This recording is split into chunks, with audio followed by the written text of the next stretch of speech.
My name is Muthoni Mwangi.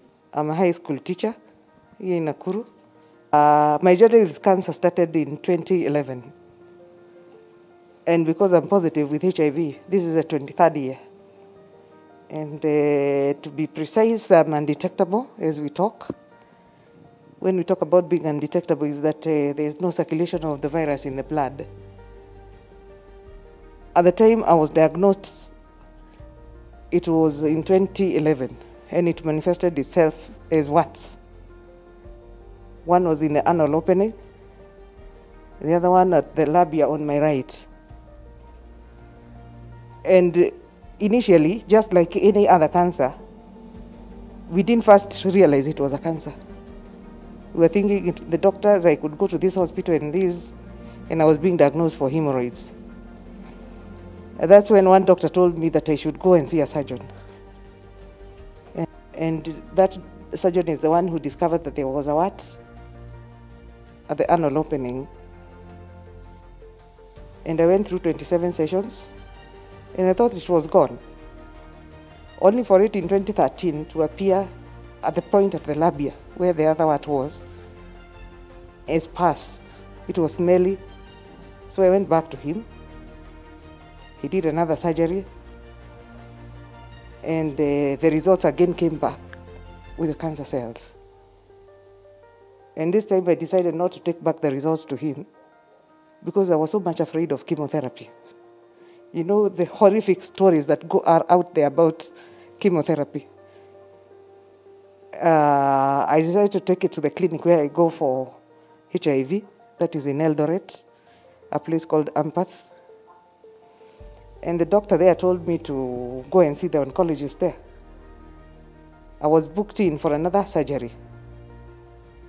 And when the mass was removed, the results came back without the cells. And I celebrated. I've beaten cancer. That was in 2013. Only for the same thing to appear in the left labia. And it came in as a sores. Then they started bleeding. Then the pain became excruciating. Again, I started having warts around the same area. In fact, I was in the process of physiotherapy and I was almost walking with one clutch comfortably. I started having warts. And at first, we dismissed it. Then I went and saw a gynecologist who told me if we have to deal with these warts, we have to do a biopsy first. And the biopsy results showed that there is a recurrence of cancer.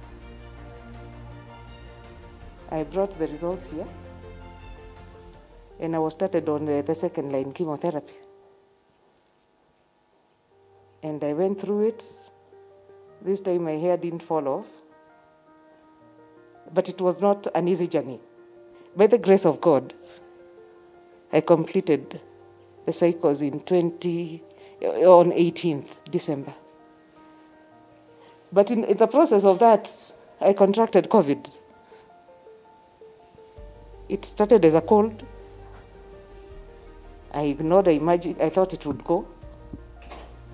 Then at some point, I lost sense of taste.